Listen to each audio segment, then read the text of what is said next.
pessoal, tudo bem com vocês? Bem-vindos a mais um BipaCast. Conforme a gente vem estudando nos últimos BipaCasts, o assunto de hoje é um assunto muito interessante, que é mais uma alternativa de construção de segunda camada no Bitcoin. E para conversar comigo hoje e me explicar tudo que é essa construção que chama Botanics, numa arquitetura de Spider Chain e vários termos que eu particularmente não conhecia, tem a Alísia. Desculpa, se fala Alicia ou Alísia? Então, no Brasil é Alicia, mas aqui nos Estados Unidos é Alicia. Então, as dois. Perfeito. Então, bem-vindo, Alicia. Tudo bem com você? Obrigada. Sim, tudo bem, e você? Tudo ótimo. Vamos começar do começo, assim. Você é uma pessoa que eu não conhecia antes do Lugi me apresentar, então imagino que muita gente também não conheça. Então, quem é você? O que que você estudou? O que que você trabalhou? Sabe, qual é a sua, sabe, se apresenta assim, qual é a sua trajetória no ecossistema, assim, como você fala português? Acho que, sei lá, perde 5 minutos explicando para o pessoal quem é você e com quem eles estão conversando hoje. Sim, claro, é claro. Então, primeiramente, eu sou canadense, né? Então, nasci, fui criada no Canadá. Eu fiz todos os meus estudos no Canadá mesmo. Então, eu me formei em física, no Canadá, e também depois eu fiz um pós de administração, né? E enquanto que eu estava fazendo o meu pós, eu queria muito trabalhar nos mercados mais emergentes. E eu cheguei a trabalhar numa consultoria estratégica, né? Então, isso foi o que eu fiz depois que eu me formei. Então, eu trabalhei alguns anos na consultoria. Depois eu trabalhei mais na parte de finanças, de inovação, né? E com essa pauta eu mudei para o Brasil. Então, eu já estava. Então, eu falava francês, espanhol, eu não falava muito português, mas eu mudei para o Brasil em 2015 para um trabalho nessa área de finanças, inovação, cooperativo, eu não sei, finanças cooperativas no Brasil. E então eu mudei para o Brasil em 2015. É muito interessante porque nesse ano eu acho que o real caiu 30% versus o dólar americano, né? Então eu lembro que eu cheguei no Brasil, o real totalmente caiu. Eu tinha gastos e coisas nos Estados Unidos, no Canadá, eu falava, nossa, eu perdi todo o meu dinheiro, basicamente. E eu estava muito ligada com o ambiente do startup no Brasil, né? Então, eu assisti muitos eventos. Eu cheguei a falar com algumas pessoas que eles estavam inovando nesse mundo de fintech, né? Porque no mundo do fintech, eu acho o Brasil muito mais inovador que a maioria do mundo, né? Por conta de vários fintechs sendo nascidos no Brasil. Então, eu comecei a falar com eles, porque eu fazendo consultoria nesses mercados emergentes, uma coisa que eu vi como potencial é como o fintech pode ser um meio, né, desses mercados emergentes ultrapassar os mercados mais desenvolvidos, né? Então, eu trabalhei, eu viajei para a África, para a Ásia, para a América Latina, eu vi esses mesmos problemas, né? Então, em 2015, no Brasil, quando eu estava falando com esses empreendedores em fintech, eles todos me falaram, nossa, eu acho que você tem que olhar para o Bitcoin. Isso é como o certinho de falar, Bitcoin, no português, Bitcoin. Então, eles me falaram que, nossa, você tem que olhar Bitcoin, isso vai mudar o mundo inteiro. Então, assim, em 2015, eu li o white paper pela primeira vez, quando eu estava morando no Brasil. E isso totalmente mudou a minha vida, porque para mim, linkou todos os temas que eu já vi na minha vida profissional e na minha vida pessoal, né? Viajando o mundo, trabalhando no mundo, vendo todos esses problemas, né? De desigualdade e tudo isso, né? Então, eu comecei a realmente aprofundar nesse tema do Bitcoin. Eu comprei Bitcoin pela primeira vez, eu assisti a algumas reuniões mais técnicas dentro do Brasil, na América Latina, eu viajei um pouco sobre isso. Então, assim como eu entrei, então foi totalmente uma coisa mais hobby do que qualquer outra coisa.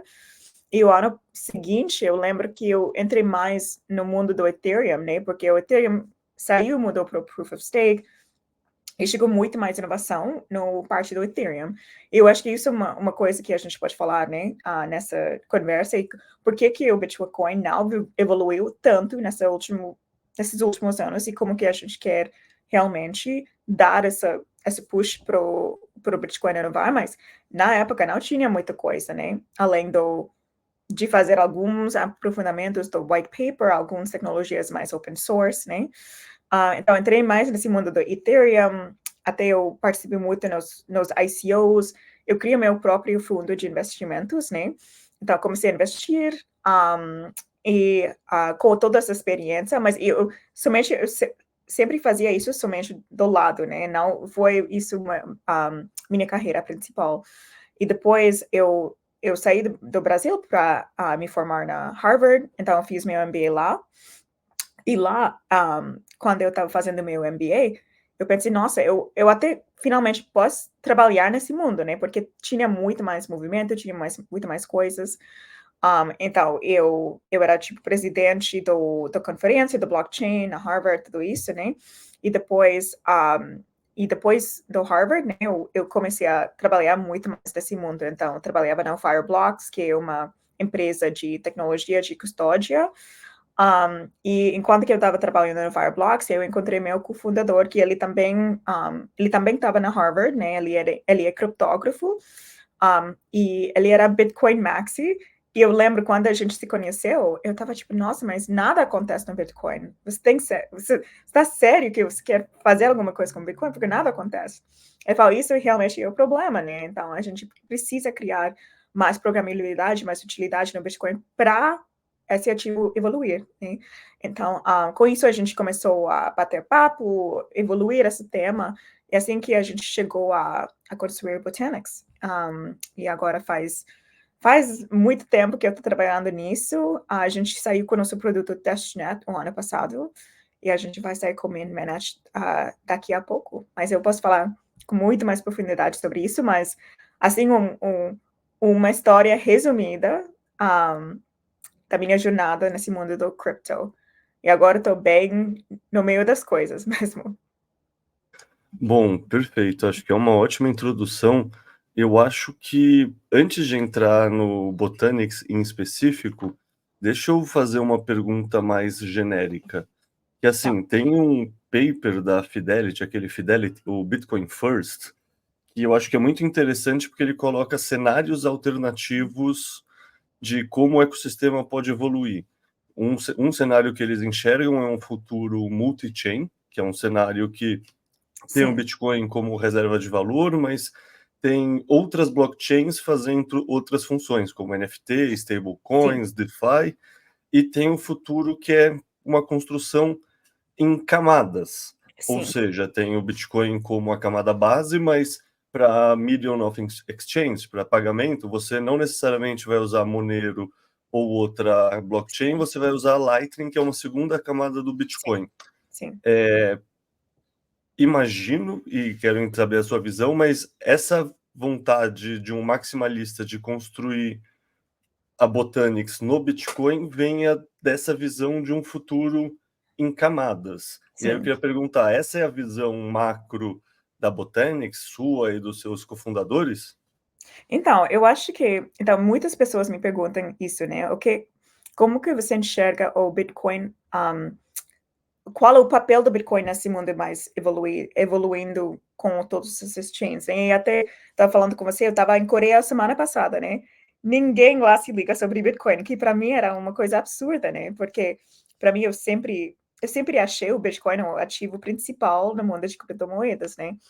Então, para mim, eu realmente acho que a gente vai ter um futuro multi-chain, né? Porque eu acho que tem chains para razões específicas, ou para use case específicos que fazem mais sentido para aquele chain, né?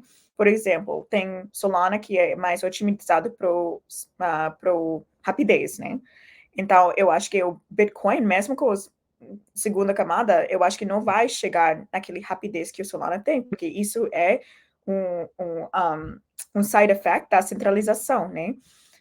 Mas eu acho, né, que para todos os aplicativos e para todos os use cases que dependem na segurança e descentralização, você precisa Bitcoin, né? E isso nunca existia. A gente nunca tinha essa utilidade e programabilidade do Bitcoin.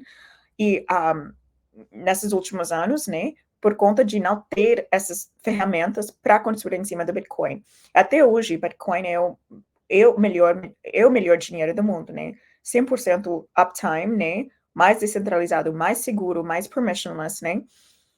Tem nenhum outro blockchain que pode falar isso, né? E eu acho que merecemos a segurança para o Bitcoin, né? Merecemos segurança para o Bitcoin, especificamente para os aplicativos financeiros, né?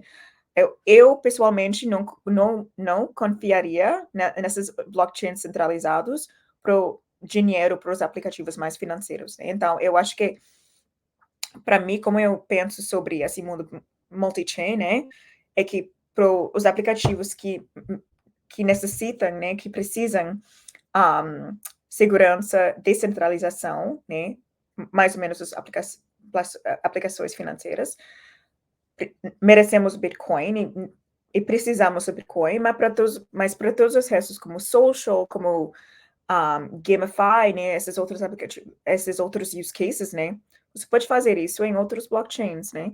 Mas uma coisa interessante é que quando eu comecei a construir esse ecossistema na Botanix Labs, eu comecei com DeFi, né? Porque para mim isso é óbvio, porque para a história do Bitcoin, você somente pode experienciar gains com a apreciação do preço do Bitcoin, né? Nunca tinha yield em Bitcoin. Então, para mim, esse conceito de criar yield em Bitcoin tem muito poder, né? Por exemplo, meu Ethereum é 100% stake, basicamente, né? Porque, óbvio, se tem yield, por que você não vai aproveitar disso? Então, eu acho que essa revolução do yield, do staking, vai chegar no Bitcoin.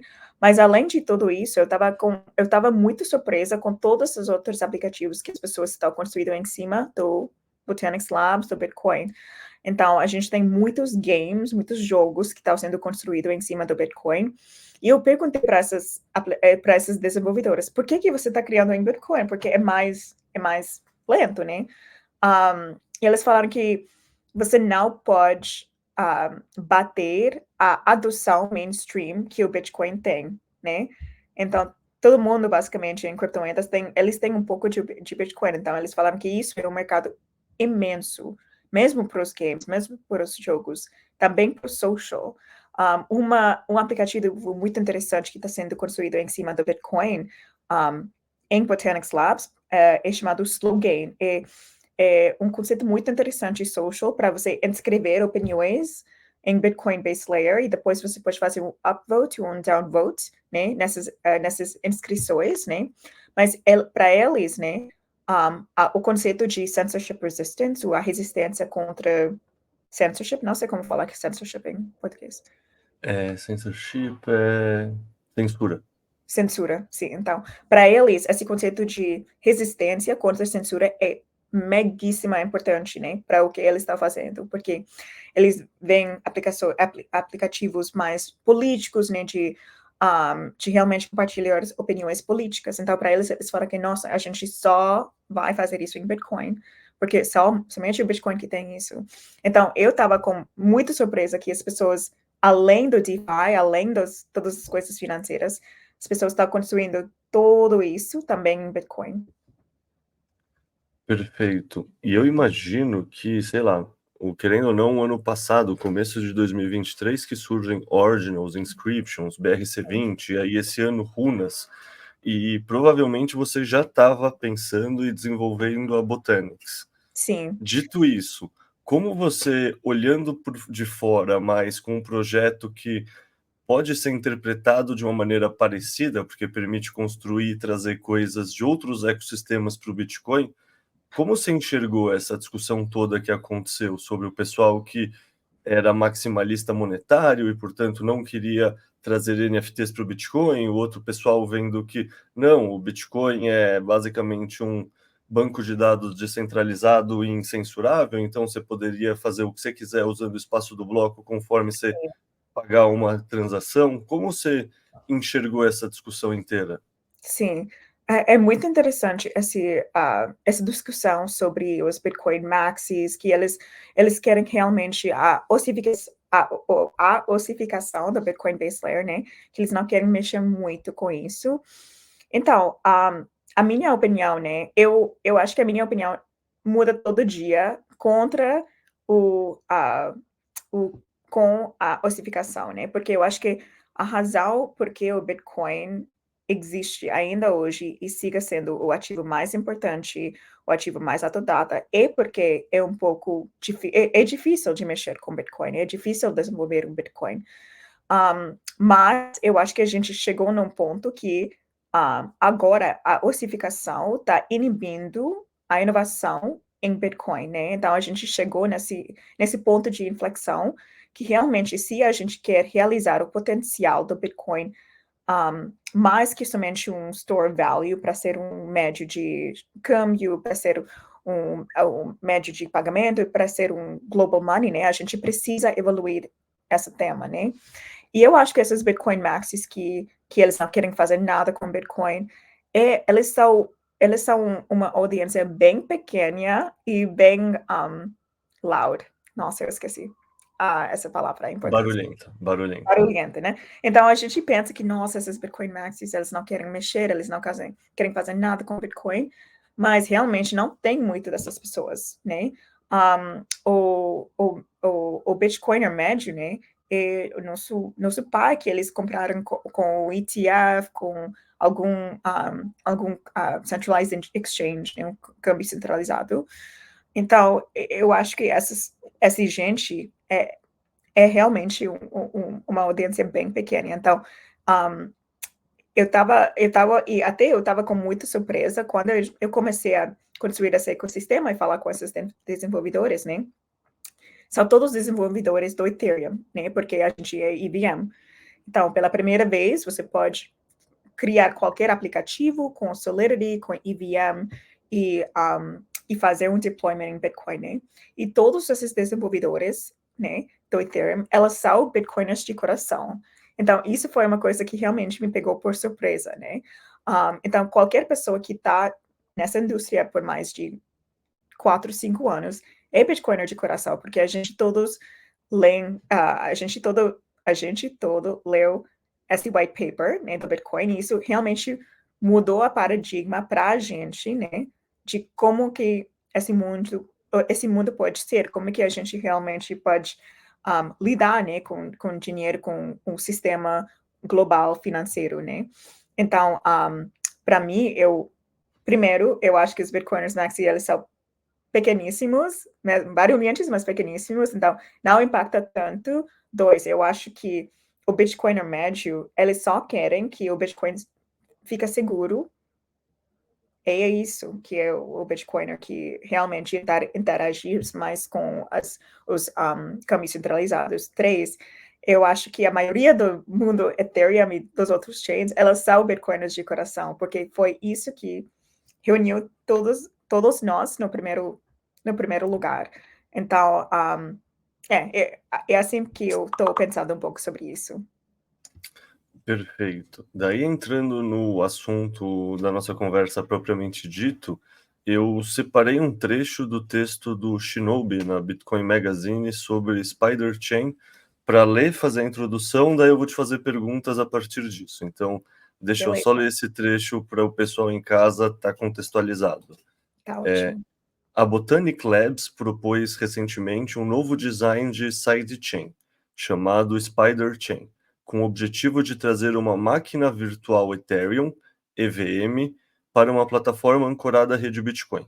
A arquitetura é bem diferente em relação à maioria das propostas anteriores. Primeiramente, ela não envolve diretamente os mineradores no consenso e nem usa merge mining em qualquer uma das suas variantes. Em segundo lugar, ela utiliza multisig e títulos em garantia, que é o tal do staking, para criar um sistema de prova de participação, Proof of Stake, de segunda camada sobre o Bitcoin. Em terceiro lugar, e particularmente isso é a coisa que eu acho mais legal de todas, não requer nenhuma alteração no Bitcoin para ser implementada. E aí, Alicia, no fundo, mesmo eu que estou bastante tempo no ecossistema, presto atenção, tento estudar, tem algumas palavras aqui que eu confesso que eu nunca tinha ouvido falar na minha vida. Então, eu acho que a gente começa perguntando sobre elas. Daí, em primeiro lugar, agora você falou por cima da Botanics, mas apresenta para a gente quem é a Botanic Labs e o que é a Botanics em específico. Sim, então, a gente é uma segunda camada em Bitcoin, mas realmente descentralizado. E eu acho que a história do Botanics Labs, né?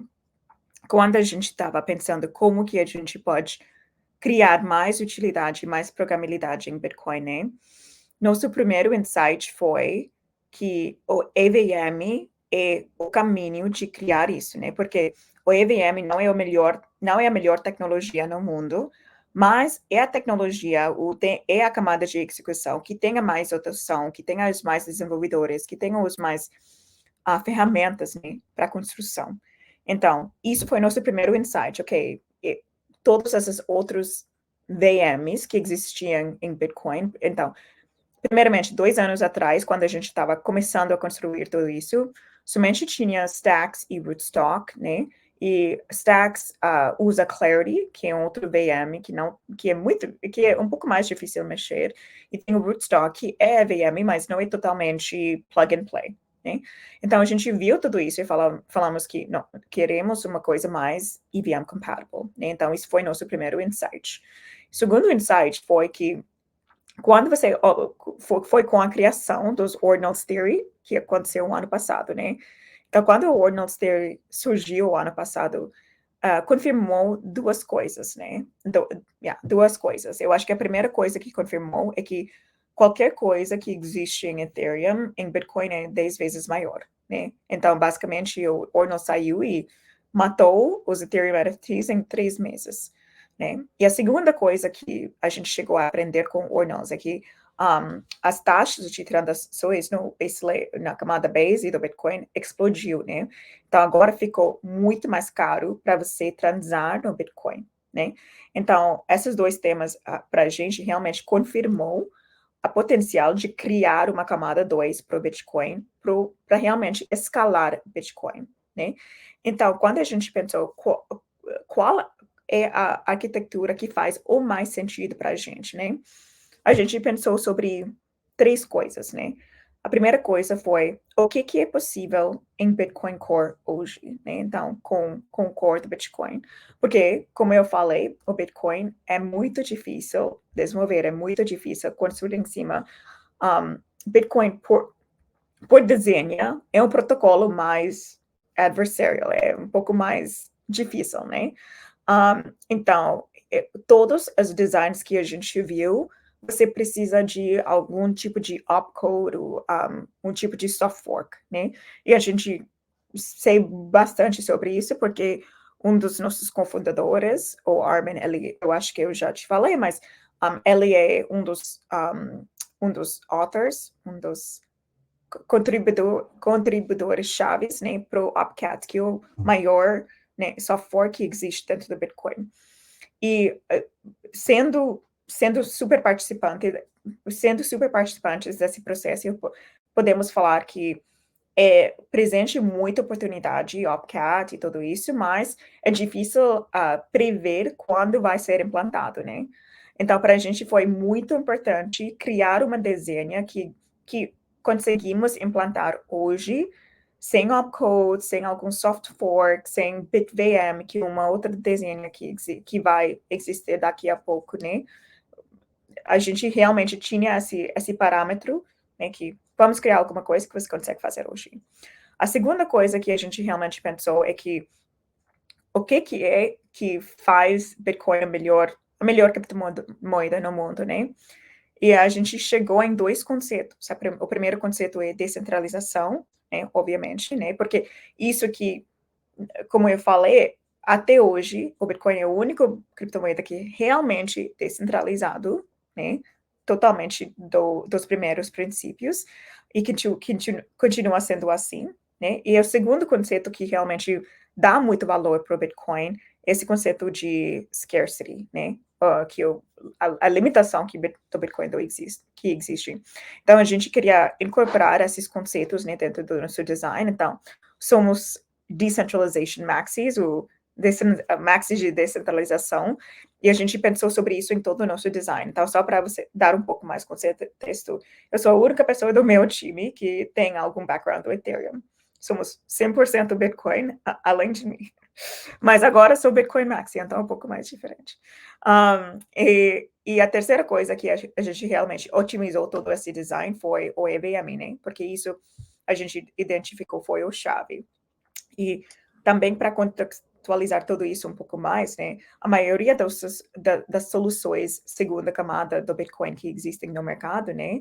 Eles são basicamente bridges, eles não são realmente camada 2 de Bitcoin, né? Eles não usam Bitcoin, eles não inherit, eu não sei como falar. Herança, transfere o Bitcoin de uma para outra camada? Aquela coisa de, na camada de cima, você não usa necessariamente o token Bitcoin na camada de baixo, que nem a Lightning faz, por exemplo. Exato. Então, a maioria dessas, porque esse ano surgiu 100 outras camadas 2, né? E a maioria deles, eles não usam Bitcoin, né? Eles têm o próprio token deles, eles são basicamente um bridge até Ethereum, o Cosmos, ou um outro chain, né? Então, a gente realmente queria criar uma camada 2 de verdade, né? Então, com todos esses parâmetros, a gente chegou a desenhar o Spider Chain, que é nosso approach, né? A nossa solução de scaling para o Bitcoin, né? E o melhor jeito de pensar sobre o Spider Coin é que são multissignatórios, o multisigs, que são randomizados, que são aleatórios e rotatórios, né? Que segura o Bitcoin na segunda camada com um consenso Proof of Stake. Então, a gente foi o primeiro time no mundo que realmente a gente propõe esse conceito de staking Bitcoin on Bitcoin, né? Então, usar Proof of Stake em cima do Proof of Work. E quando você faz isso, né, Proof of Stake em cima do Proof of Work, você tem o melhor dos dois mundos, né? Porque você tem a finalidade Proof of Work, do camada base do Bitcoin, né? Mas você tem todas as eficiências de stakear o ativo mais descentralizado, né? Que é Bitcoin. Então, você faz o staking do Bitcoin em Bitcoin através do Proof of Stake e você chega a criar um staker set que é descentralizado. E depois você gera o multisig, o multissignatório, né? Podemos chamar MSE1, que é multissignatório 1, né? E para validar esse multisig, você escolhe 100 stakers aleatórios desses stakers descentralizados e você valida multissignatório 1. E eu acho que outra inovação que é muito legal é que para escolher esses validadores aleatórios, né, para esse multissignatório, a gente está usando SHA-256, que é o Block Hash Rate Function do Bitcoin, que é a melhor função de randomização no mundo. Porque se você pensa no mundo do Ethereum, no mundo do blockchain, um dos maiores pain points que eles têm é gerar randomização, gerar um novo número aleatório, né? E o Bitcoin já faz isso com SHA-256. Então, a gente incorporou isso no nosso design para escolher esses 100 validadores aleatórios para segurar o primeiro multissignatório. E depois você gera um outro multissignatório, escolhe mais 100 validadores aleatórios, segura o segundo e você continua fazendo. Então, basicamente, você cria multissignatórios que estão sendo validados com esses validadores descentralizados e aleatórios que chegam a rodar e assim é o nosso consenso. E é muito diferente de todos os outros designs que você vê, desenhos do scaling que existem no mercado, né? Porque não é um bridge e também não é um roll-up, né? Porque porque para a gente um roll-up é um pouco mais difícil, né? Porque intrinsecamente o roll-up é mais centralizado e assim você perca a descentralização, que é muito importante para o mundo do Bitcoin. E para a gente como eu falei antes, né, a descentralização é o princípio o mais importante, como quando a gente cria e como que a gente cresce, né, porque a gente quer realmente essa adoção dos maços, que eu acho que realmente somente vai acontecer se temos descentralização no coração da solução. Perfeito. Então, deixa eu falar com as minhas palavras para ver se eu entendi. Primeiro tem a Botanic Labs, que é a empresa que está construindo uma segunda camada que chama Botanics. Essa segunda camada, a ideia da construção dela inteira é para justamente poder rodar uma EVM, uma Ethereum Virtual Machine, no Bitcoin, e a arquitetura dessa camada e como ela vai se conectar à camada base, em vez de ser um multisig que nem a Lightning, por exemplo, que abre canais um para um, é essa arquitetura que chama Spider Chain. Eu Exato. diria que em linhas gerais é isso, certo? Sim, então o primitivo do scaling é chamado Spider Chain, mas sim, a nossa empresa é Botanics Labs e o nome da camada 2 é chamado Botanics também. Perfeito. Então, acho que o primeiro passo de perguntar agora é que, assim, o conceito de EVM é um conceito que a primeira vez que eu ouvi falar do conceito VM foi ano passado na SetsConf, e eu confesso que eu nunca tinha ouvido falar antes e para mim soou uma coisa totalmente alienígena, assim. Então, imagino que o pessoal escutando em casa também nunca ouviu falar, porque é um conceito que, para quem está acostumado a comprar Bitcoin, mandar para autocustódia e usar como poupança, nunca nem parou para pensar o que é isso. Sim, Então, e eu até dei o título para esse capítulo do episódio de hoje, que a gente está construindo o Ethereum no Bitcoin. sim, Então, para que serve construir uma EVM? Por que a gente quer construir uma EVM numa segunda camada do Bitcoin? Ou, em outras sim, palavras, por que a gente quer construir essas aplicações do Ethereum no Bitcoin? sim. Eu acho que uma analogia que eu gosto muito é que Bitcoin é como uma camada do hardware e EVM é uma camada do software em cima do hardware. Então, eu acho que isso é a melhor analogia que eu posso pensar. Então, você consegue ficar com Bitcoin somente nesse nível do hardware, né? Para comprar, vender, hodl, né? Você pode ficar somente nessa camada, né? Mas eu acho que a maioria da inovação nesse mundo de criptomoedas, né, aconteceu em todos esses outros chains nesses últimos 5 até 8 anos. Por que eles construíram essa programabilidade, né? Eles potencializam esse ativo muito mais, né? Então, o EVM é basicamente uma camada de execução dos smart contracts. E smart contracts é basicamente um jeito de criar programas e aplicativos com algumas condições em cima do blockchain. Então, sim, a gente pode ficar somente nesse nível do hardware, do Bitcoin, e não mexer muito, né? Mas eu acho que do nível ideológico, né, do Bitcoin, e pensar em potencializar esse ativo muito mais, né? Eu acho que a gente precisa pensar sobre a evolução do dinheiro nos termos mais gerais, né? Então, se você pensa, eu fiz uma palestra mesmo em Coreia semana passada, falando da história do Bitcoin em termos da história global, né? Então, basicamente, a gente tinha a padrão de ouro, assim que a gente fala em português, the gold De standard, ouro, o padrão ouro? o padrão ouro, né? Então, a gente tinha padrão ouro por muito tempo, né? Centuries, né? E a gente, mas isso começou a desconstruir, né? No 20th century, né? Com a Segunda Guerra Mundial, né? E depois da Segunda Guerra Mundial tinha uma conferência chamada Bretton Woods que aconteceu nos Estados Unidos e realmente foi esse evento mais catalítico, né? Para mudar do padrão ouro para o dólar americano sendo o reserva mundial no mundo. E a gente pode falar ou discutir se isso foi um positivo ou negativo, né? Mas obviamente tinha consequências globais, né? Disso. E isso que toda essa destabilidade no mundo, assim que surgiu o eCash nos anos 90, com os criptógrafos, né, como David Chaum e tudo isso, e assim como surgiu o Bitcoin com Satoshi Nakamoto, né?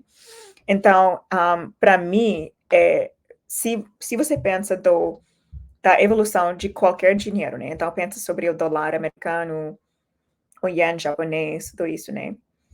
Tem essa transformação que todos eles experienciam, né? Do store value até o médio de câmbio, até um dinheiro total, né? E eu acho que para ser um dinheiro total, você precisa ter mais programabilidade do dinheiro mesmo. Então, como o dólar americano, o yen japonês, o real brasileiro, né? Tem todo um sistema financeiro, né? Tem câmbios, tem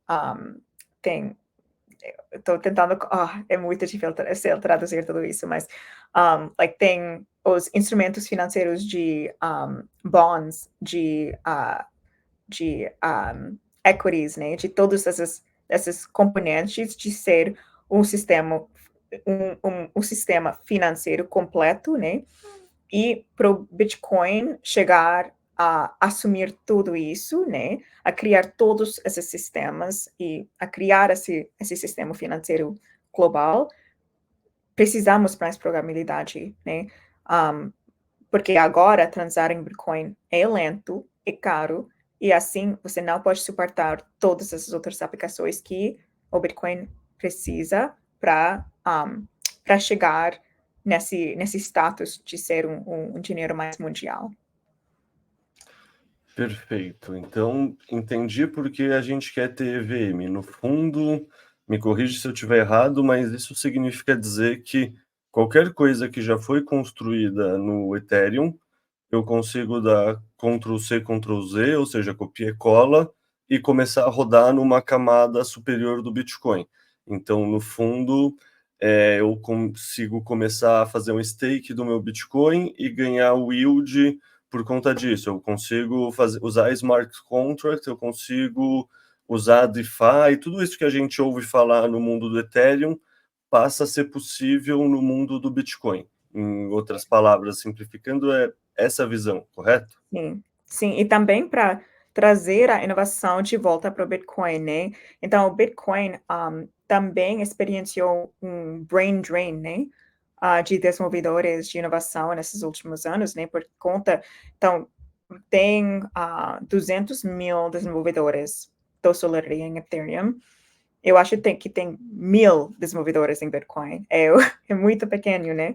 E eu acho que é porque tinha esse brain drain, né? Porque o dinheiro, o capital, a inovação, se você olha isso, tudo isso foi para o Ethereum nesses últimos anos, né?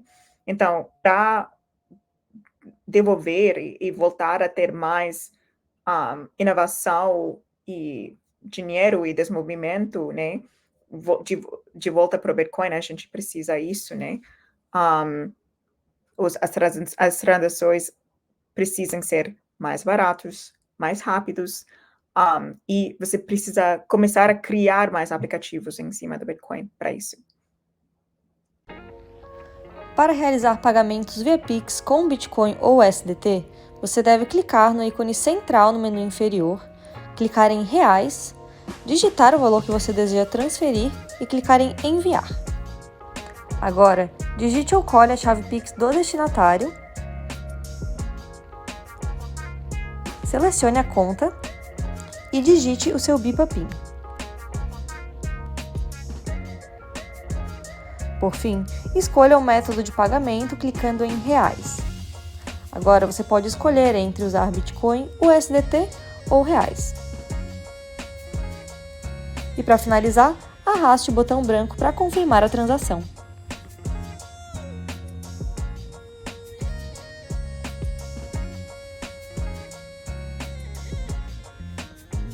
Me descreve uma transação assim, ó. Vamos falar que eu quero usar a Botanics. Uhum. Como, sei lá, desde o processo de criação até a confirmação nos blocos da camada base, como funcionaria toda, sabe? Eu quero stakear um pouco do meu Bitcoin para pegar um empréstimo, para pegar uma stablecoin, para pagar uma viagem. Sim, então, Hipoteticamente, como eu total. precisaria fazer? Como funciona? Sim, mas eu acho que é importante entender que a arquitetura é mais parecida com um sidechain, né? Então, como que isso funciona? Você basicamente faz um peg-in, ou peg-out dos seus fundos, né, do Bitcoin Base Layer até essa camada 2. Então, funciona assim. Então, é um pouco diferente do Lightning, né? Com certeza você deve conhecer muito bem a arquitetura do Lightning, né?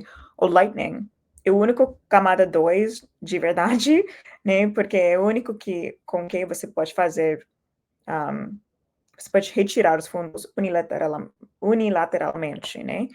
Até agora você não consegue fazer isso com nenhuma outra solução, né? Isso é o único que é realmente open source e unilateral, assim. Então, para a gente é mais um sidechain. Então, você faz o peg-in dos fundos, né? Então, o que você está fazendo agora? Você está mandando seus fundos do Bitcoin para algum endereço do Bitcoin Deposit também, né? E você manda os seus fundos para o Spider Chain, basicamente, né? Que é o Botanix, que é nosso camada 2, né?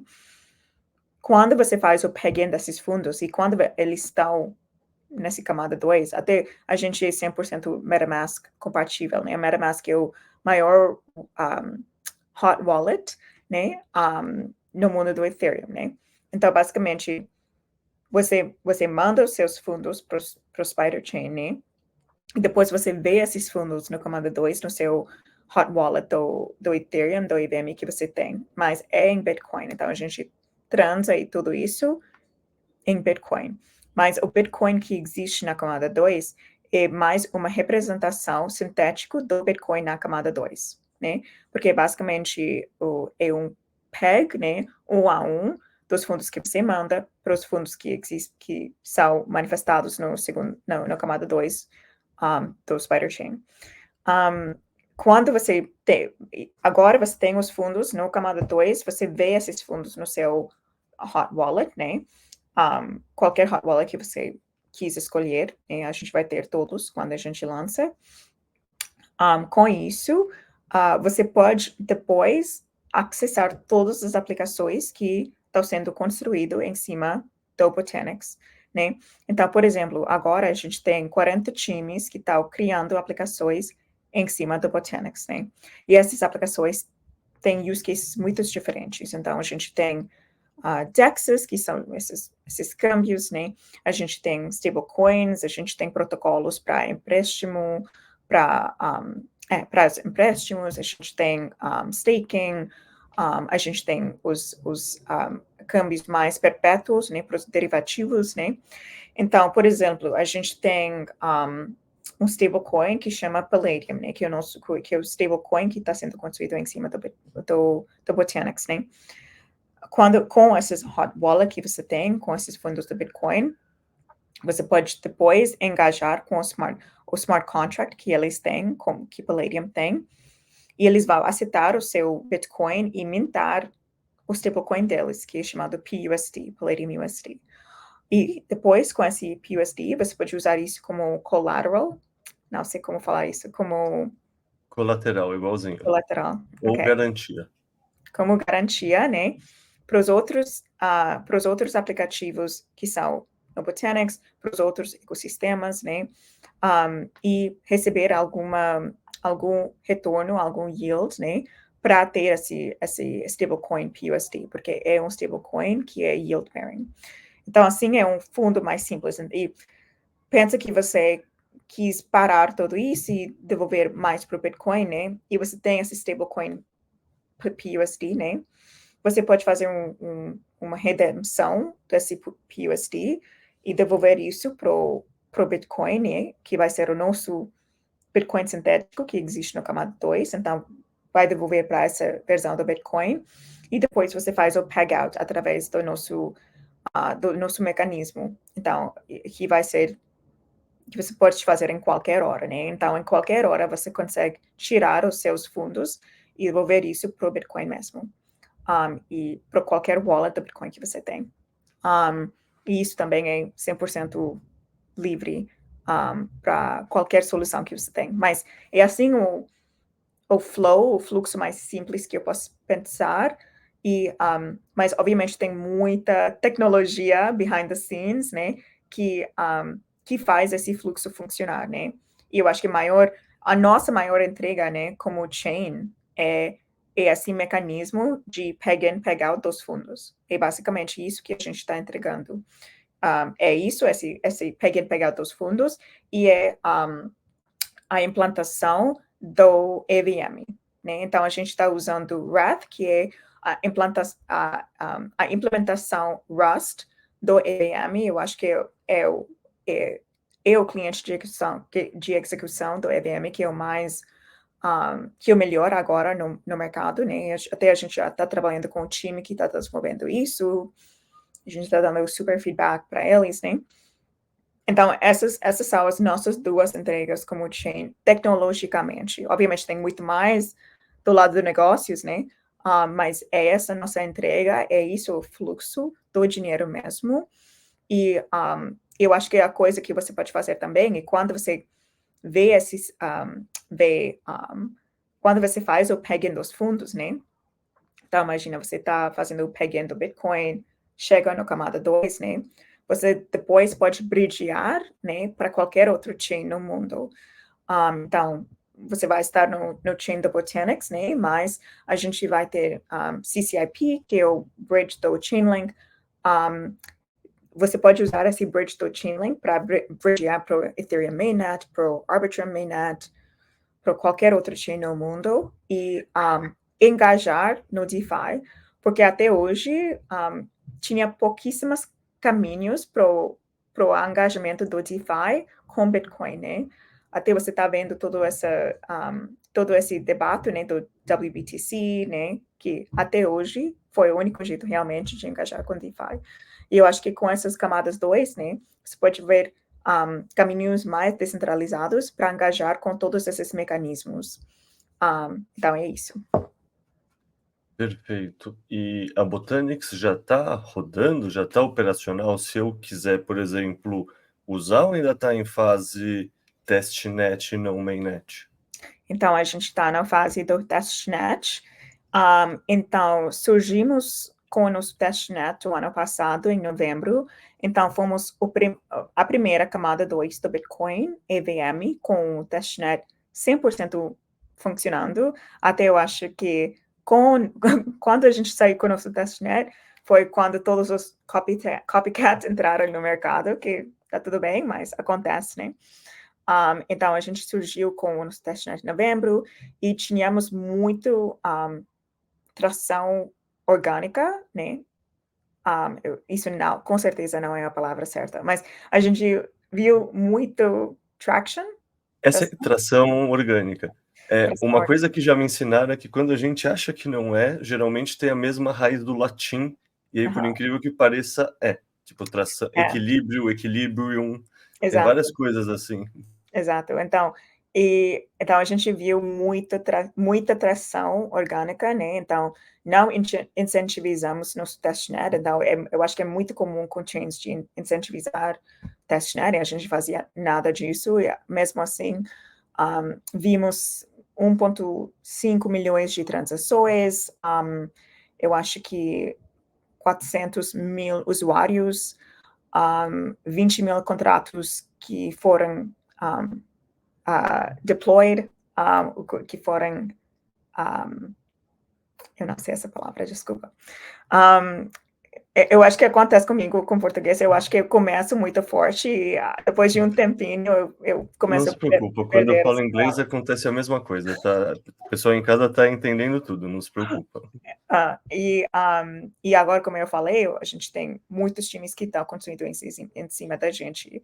Mas quando você diz times, são times que não são da Botanics, são outros times que estão fazendo como se fosse uma L3, uma solução em cima da Botanics. Sim, eu acho que L3 não é a palavra certa, porque isso significa mais um chain, né? Mas basicamente aplicações, né? Então, um L2, né?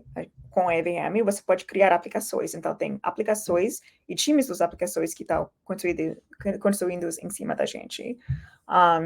E sim, então a gente vai a gente está em testnet ainda e vamos sair com mainnet logo. Eu acho que vai ser até o final do ano. Perfeito. E a Botanic Labs, pelo que eu entendi, é uma startup, que nem a Lightning Labs, por exemplo, que nem outras dessas empresas, startups que tentam construir soluções a mais no Bitcoin. Nesse sentido, quantas pessoas são? Quem são os investidores por trás? Vocês realizam rodadas de captação? Já chegaram em Series A, em Seed Money? Não sei, conta um pouco dessa parte também. Sim. Então, somos 15 pessoas, eu acho, agora, né? A maioria deles são desenvolvedores. Agora estou expandindo mais o time do negócio, mas até hoje nosso foco realmente foi produto, tecnologia, então a maioria do time são os desenvolvedores até hoje.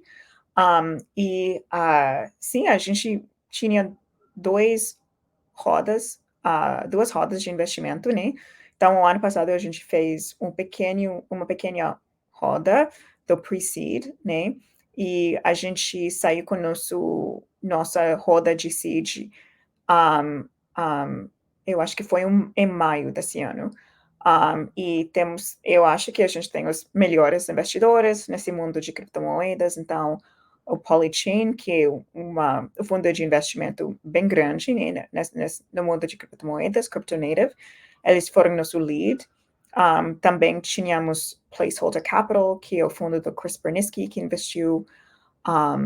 Eu acho que foi a primeira vez que eles investiram nesse nível, o Polychain Placeholder. E também tínhamos o Valor Equity Partners, né? Eles são um fundo de investimentos que não é cripto, né? Mas eles fazem muitos investimentos no mundo do Bitcoin. Então, eu acho que eles fizeram Lightning Labs, e até a gente trabalha bastante com Lightning Labs, porque a Elizabeth Stark, ela é uma das nossas advisors, né? Então, a gente trabalha bastante com ela, com o time dela. E então, Valor, eu acho que eles investiram também no Lightning Labs, eles investiram na gente, e eu acho que, então, isso foi o terceiro fundo que investiu nessa roda, e eu acho que a gente vai fazer o nosso Series A provavelmente depois do mainnet, em algum tempo. Perfeito. E, bom, você já tem uma história, então, quais são os principais desafios que vocês já enfrentaram? É mais do ponto de vista técnico, é mais operacional, é recrutar talento? Assim, quais são os desafios para desenvolver a Botanics como segunda camada, mas também a Botanics Lab como empresa? Sim, nossa. Eu brinco com os meus cofundadores que todo dia temos um novo problema que a gente nunca pensou. Então, todo dia é um novo desafio. Tem desafios tecnológicos, tem desafios de negócio, tem desafios de recrutamento, né? Eu estou com muita surpresa quanto difícil é recrutar. Eu nunca pensei que isso ia ser um desafio tão grande, mas é sempre difícil recrutar e onboardar essas pessoas, né? Eu acho que não. Eu cuido mais da parte de negócios, né? Então, para mim, eu falo com desenvolvedores o dia inteiro, eu falo com os times do DeFi o dia inteiro. E o meu maior desafio é convencer esses times do Bitcoin, né? Então, por que eu estou falando isso? Porque ainda até hoje tem muitos novos chains que estão saindo todo dia, né? Então, por exemplo, na Coreia, semana passada, a maior story, né, história, foi o lançamento do Story Protocol, que é o novo chain, né, com o time coreano, né? Eles explodiram, então todo mundo estava querendo construir em cima deles, né? E durante ETHCC em Brussels, né, o Bear Chain, eles fizeram muitos eventos, então estava todo mundo querendo construir em cima do Bear Chain. E um mês antes foi o Monad, né? Então, para esses desenvolvedores, né, eu acho que eles têm muitos chains no mundo em que eles podem construir, né? Porque para a gente como chain, nosso consumidor, né, nosso target alvo é o desenvolvedor, né? Porque a gente precisa ter desenvolvedores, times de aplicativos que vão construir em cima da gente, né? E eu acho que deve ser muito difícil ser desenvolvedor hoje no dia, porque realmente tem 1 milhão de chains que eles podem construir. Então, para mim, eu passo o dia inteiro pensando e comunicando por que Bitcoin e por que Botanix, né? E dar o suporte dia a dia para esses times, né? Porque até hoje a gente não fazia grants, a gente não fazia incentivos, né? Também porque eu, atuando nesse mundo tanto tempo, eu realmente nunca vi um programa de grants que realmente funciona, né? Eu acho que nunca tem um retorno que merece fazer tudo isso, né? Então, sendo que a gente não faz em grants, sendo que a gente não faz incentivos, né? A gente dá muito suporte em outras formas, né? Então, suporte do marketing, do comunidade, né? Porque a gente tem a maior comunidade orgânica no Bitcoin. Então, eu acho que temos 70 mil pessoas na nossa comunidade, elas são super ativas. Então, a gente dá todo esse suporte. Mas pensar o porquê do Bitcoin, o porquê do Botanix, e como criar essa comunidade, essa cultura dos builders, né? Dentro do Bitcoin, dentro do Botanix, né? E como criar esse flywheel do DeFi, né? Quando a gente lança nosso mainnet, né? Então, ter todos esses componentes rodadas, né? De uma forma que faz sentido e que vai realmente criar um ecossistema do DeFi que é nativo do Bitcoin. Então, isso é o que eu penso o dia inteiro do lado de negócios. E eu acho que todo dia tem novos desafios, mas eu acho que do lado tecnológico, né? Obviamente, a gente a gente tem muita inovação do lado tecnológico, né? Então, a gente está começando com uma federação. Então, como criar e lidar com uma federação, com a manutenção de descentralização, né? Então, tem toda essa parte, a gente está fazendo muita inovação com o sistema de multisigs de Frost, né? Que eu acho que nenhum outro time no mundo que está fazendo, né? Eu acho que isso é porque nossos engenheiros, eles gostam e eles querem mexer e inovar com essas novas coisas, né? Então, estamos criando muita pesquisa, muito desenvolvimento desse lado, mas também fazendo toda essa experimentação que está voltado para a experiência do usuário, né? Porque uma coisa que eu também percebi que o jeito de pensar sobre essas camadas 2 do Bitcoin é como um retail hack, né? Como hackear a experiência do usuário de uma forma geral, né? Então, a gente realmente preza nisso. Então, pensamos bastante que, ok, como que esse produto vai criar uma experiência que vai trazer o próximo 1 milhão de usuários para o Bitcoin, né? Então, pensamos muito sobre isso. Não, perfeito. Isso aí a gente na BIPA é uma coisa que a gente também quebra a cabeça sempre, querendo ou não, a experiência do usuário precisa ser a mais simples e sem atrito possível, né? Quanto mais complicado, menos essa próximo 1 milhão de pessoas vai chegar. Então, Exato. totalmente de acordo. Mas eu confesso que você falou uma coisa que me talvez tenha surpreendido, que é o seguinte: esse fato de que os devs, eu interpreto que na verdade o capital também olha muito mais para cripto do que para Bitcoin. Sim. Porque assim, eu vejo isso na prática também, eu entendo. O que me surpreende é assim, que pelo menos o contra-argumento que o pessoal do ecossistema do Bitcoin daria é: pô, mas e o efeito de rede? Vocês não consideram o efeito de rede que mostra que uma blockchain vai sobreviver e a outra não? E aí eu queria te perguntar, é nessa linha o que você precisa explicar para as pessoas? Ou se não, o que você responde quando você está tentando convencer eles de por que desenvolver em cima do Bitcoin com vocês, em vez de desenvolver em cima de outra chain que nem o pessoal acabou de lançar na Coreia, por exemplo? Sim, eu acho que, então, 2 coisas. Eu acho que esse assunto de construir em cima do Bitcoin ainda é um tema bem novo, né? Então, e como eu te falei, temos 100 concorrentes agora, que eles estão criando uma camada 2, mas nenhum deles realmente saíram com produto que é realmente em Bitcoin, né? Então, eu acho que a gente, com o nosso mainnet, vai ser a primeira camada 2 EVM no Bitcoin de verdade, né? Então, eu acho que por que a gente não saiu? Eu acho que as pessoas não entendem esse conceito ainda, né? Eles sabem que Bitcoin é o maior mercado, que EVM vai facilitar muito essa mudança, né? Mas eles não veem isso ainda, né?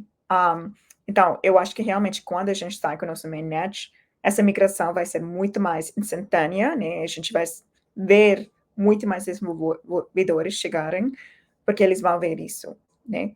Então, eu acho que por conta disso eu preciso pensar e falar muito sobre Bitcoin, porque para esses desenvolvedores, eles acharam que Bitcoin é um protocolo bem velho, né, sem muita relevância no mundo do DeFi, nesse mundo de aplicações financeiras por muito tempo, né?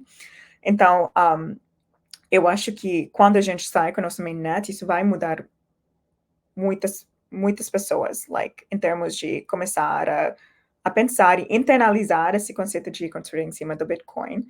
E eu acho que a outra coisa é que, com esses outros novos chains, né, eles fazem muito mais grants e incentivos, né, e a gente tomou essa decisão de não fazer isso, né, então, eu estava falando com um dos nossos investidores, ele falou, nossa, você está fazendo tudo em hard mode, né, tudo em hard mode. Especificamente essa decisão de não fazer necessariamente esses grants incentivos. Então, isso é a nossa concorrência, né? São esses novos chains que eles fazem muitos grants, muitos incentivos, muitos eventos bombásticos, né, no mundo inteiro. E para mim, eu não vejo realmente o retorno de tudo isso. Eu acho que os eventos são super importantes, né, para juntar a comunidade, mas as outras coisas um pouco menos. E mesmo sem fazer todos esses eventos, todos esses incentivos, ainda assim a gente tem mais de 40, 50 times que estão criando aplicações em cima da gente, né? Porque temos o mercado do Bitcoin, temos o melhor produto para isso, e porque fornecemos todo esse suporte para os times, né? Então, é isso o nosso approach. Tá funcionando, não criamos tanto barulho, né? Mas isso também foi uma decisão mais consciente, porque a gente quer manter nosso alinhamento com os Bitcoiners. E como você sabe, os Bitcoiners, eles são mais skepticals, né? São mais skepticals, eles são mais...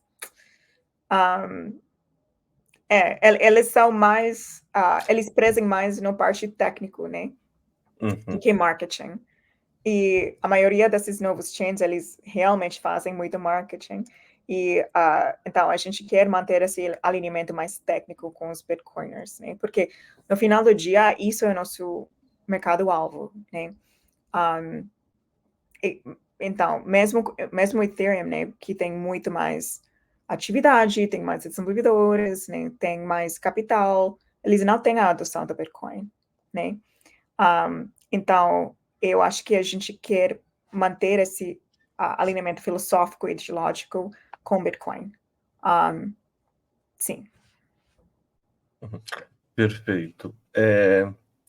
Aí uma outra coisa que eu tenho certeza que o pessoal fica preocupado quando ouve falar esse tipo de conversa, e especificamente por conta dos BRC20, Inscription, Runes, todas essas coisas que de vez em quando fizeram as taxas de transação explodirem, tá, mas qual vai ser o impacto disso, ou seja, qual vai ser o impacto da Botanics nas taxas de transação do Bitcoin? Sim, eu acho que é muito interessante, porque eu falei com muitos miners, né, no início, né, e eles não gostaram do conceito dos camada 2, né, porque eles verem como que isso vai diminuir as taxas de transação, vai diminuir a profitabilidade dos miners, né? Mas como que eu penso? Eu penso que os miners, eles têm que pensar sobre a longevidade do Bitcoin como protocolo, né? Para o Bitcoin evoluir como protocolo, precisa desenvolver novos aplicativos, novos use cases, né? E se, como Botanix, como Spider Chain, né? A gente vai ter tantas transações que, no longo prazo, eu acho que a profitabilidade vai continuar para os miners, né? Mesmo, com... nossa, eu estou tentando explicar. Mas mesmo com o batching das transações que existe, né? Eu acho que ainda assim vai ter tanta mais atividade no Bitcoin que, no longo prazo, vai ser melhor para os miners, vai ser melhor para a profitabilidade desse grupo de pessoas, dessa indústria. Então, assim que eu penso, mas eu acho que é difícil comunicar isso, né? Então, eu acho que por conta de não terem muitas aplicações. Então, não sei se você viu o lançamento do Babylon, né? Babylon é um novo chain do staking. E eles lançaram o mainnet deles, eu acho que faz algumas semanas, e as taxas aumentaram bastante, né? Então, eu acho que isso é um exemplo do impacto que essas camadas 2 vão ter no mercado. Eu acho que vai ser melhor para o miner e também vai ser melhor para o Bitcoin, para a evolução do Bitcoin.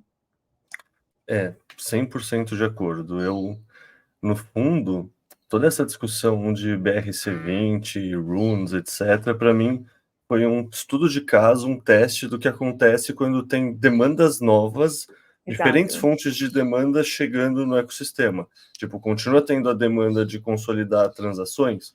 Continua, mas novas fontes de demanda aí.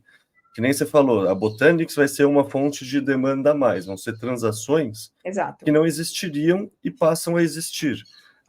As transações do FedMints, por exemplo, da Fed ou de outras coisas, a mesma coisa, são transações que não existiriam, são usos de caso que simplesmente não eram possíveis e passam a ser. Então, é demanda adicional. Sim. Isso, por um lado, para o pessoal que está escutando, que gostaria que a taxa de transação ficasse sempre a mais barata possível, sei lá, 1 satoshi por V-byte, 2 satoshis por V-byte, talvez não seja a melhor notícia. Sim. Mas para o futuro da rede, para o futuro da mineração, para ela se manter estável, para ser seguro o Bitcoin no futuro, é extremamente importante que isso aconteça. Sim. E aí eu quero também, inclusive, fazer um adendo que o pessoal não para muito para pensar, mas, querendo ou não, do ponto de vista da camada base do Bitcoin, toda essa atividade a mais que precisa fazer staking do Bitcoin, ou seja, todo o Bitcoin que entrar na Botanix, se o pessoal usar para fazer qualquer coisa, stablecoin, NFT, qualquer coisa, no fundo, na camada base, isso é um Bitcoin que está em hold. Total. Então é um Bitcoin que está parado, então é um Bitcoin que não está sendo usado para especulação e diminui a oferta em circulação e, portanto, é um fator que estimula o preço a subir, em Sim. poucas palavras. Então, se a gente está só preocupado com o preço, é extremamente bullish terem outras formas de uso do Bitcoin que estimulem o Bitcoin a ficar parado, porque tem menos Bitcoin em circulação. Se a demanda continuar aumentando e tiver cada vez menos Bitcoin em circulação, o preço responde subindo, basicamente. Exato. É isso, exatamente, que com mais demanda, com mais use cases, vai ter mais demanda por block space, e com isso, o preço mesmo vai aumentar aqui melhor para toda a gente, né? Então, eu acho que é isso. Fala, pessoal, tudo bem com vocês? Espero que vocês estejam gostando desse BIPAcast. Estou passando aqui para pedir para vocês curtirem, compartilharem, se inscreverem nos nossos canais, mandar para um amigo se achar que esse conteúdo faz sentido, que ajuda bastante a gente a crescer. Eu geralmente não gosto de pedir essas coisas, é meio constrangedor, mas realmente ajuda. Então, desculpa interromper a programação, mas dá essa força lá para nós, por favor. E também outra coisa que você pode fazer que ajuda a gente é preencher a pesquisa de satisfação que eu tenho deixado sempre na descrição dos vídeos. Com isso, a gente entende o que vocês gostam de escutar, o que vocês não gostam, tópicos que a gente poderia abordar mais, tópicos que a gente poderia abordar menos. Enfim, basicamente, quanto mais feedback vocês derem para a gente, mais a gente entende como melhorar e entregar um podcast, um produto cada vez melhor para vocês. Beleza? Então, bora de volta para o podcast. Valeu!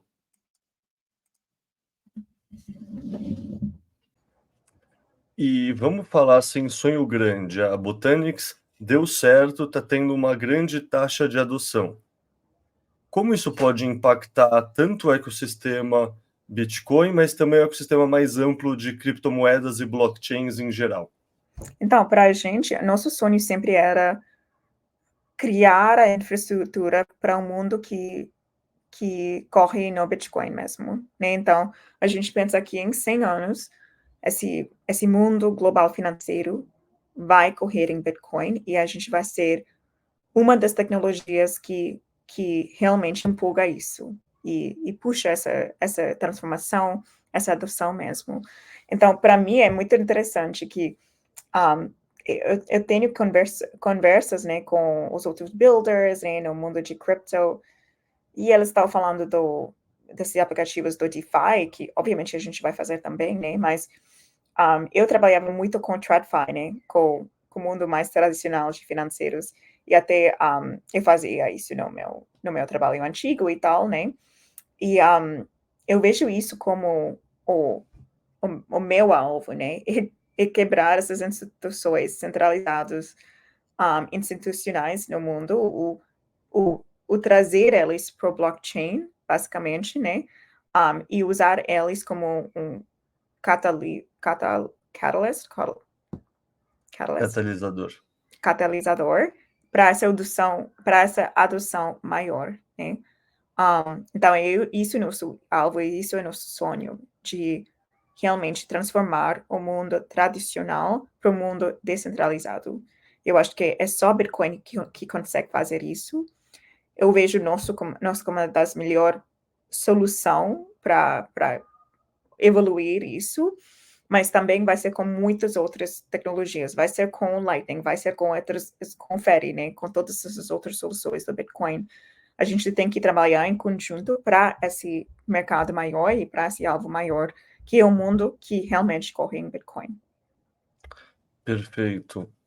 Alicia, tem algo que a gente não falou na pauta e que você acha que era importante a gente ter falado, seja sobre a Botanics, seja sobre a arquitetura da Spider Chain, seja sobre EVM, seja sobre o ecossistema como um todo? Tem algo que eu deixei passar e você acha que era importante a gente ter conversado?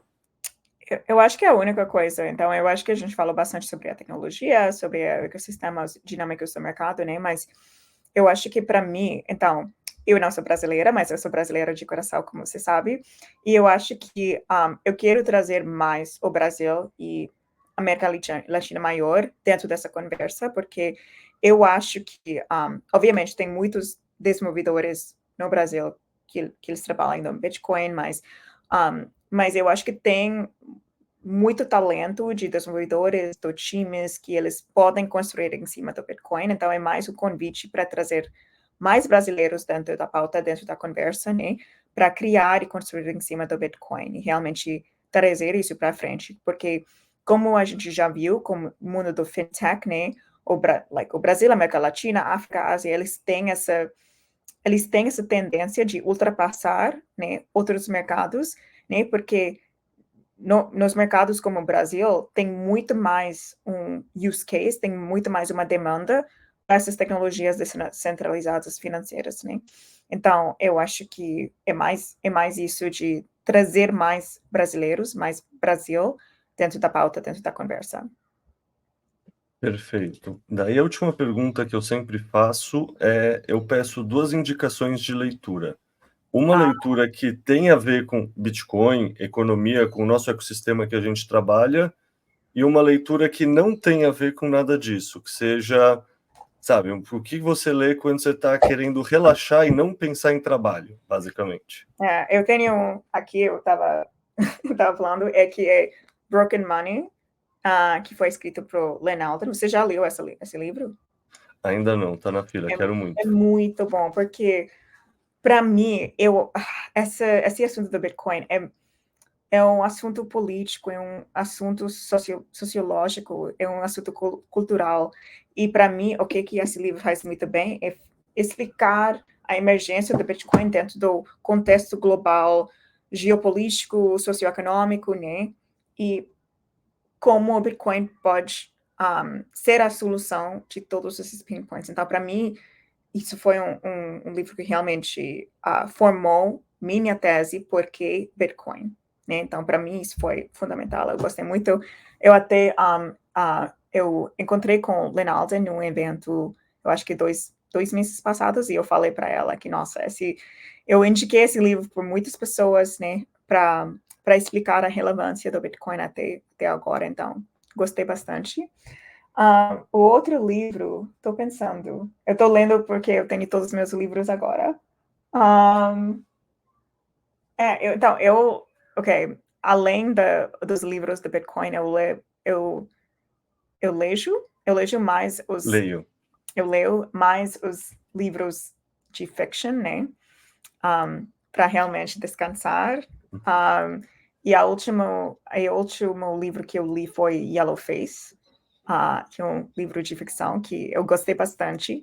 Então, porque para mim, eu sempre leio bastante, mas para mim os livros de ficção é melhor para entender como as pessoas e os humanos comportam e funcionam. E para mim, que o meu trabalho é negócios e lidar com pessoas, eu entendo muito mais desse tipo de livro. Então, sim. Bom, perfeito. Então, Alicia, eu prometi te liberar, já estamos quase no tempo, então queria só te agradecer muito pelo seu tempo e pela aula. Eu com certeza aprendi bastante, acho que o pessoal em casa também, porque é um tema assim muito pouco falado, que está começando a surgir, então é um privilégio poder conversar com você e ter essas informações tão da ponta assim. Então, muito obrigado pelo seu tempo, Alicia. Muito obrigada, o privilégio foi o meu. Então, muito obrigada pelo convite. E quero visitar o Brasil daqui a pouco e ver todos vocês pessoalmente também. Eu acho que eu já falei em off, mas só para reforçar o convite, se vier para cá em novembro para o Brasil, tem a SetsConf, que é, sei lá, na minha opinião, é a conferência mais séria, não vou dizer só do Brasil, mas possivelmente do Hemisfério Sul, possivelmente da América Latina, assim, é muito alto nível técnico, o Lucas faz um trabalho fantástico, então seria um prazer ver você aqui também na SetsConf. Sim, até eu acho que eu vou falar com o Lucas daqui a pouco, né? Então, vou falar com ele sobre isso mesmo. Boa, valeu, Alicia, até mais. Muito obrigada, Caio. Tchau.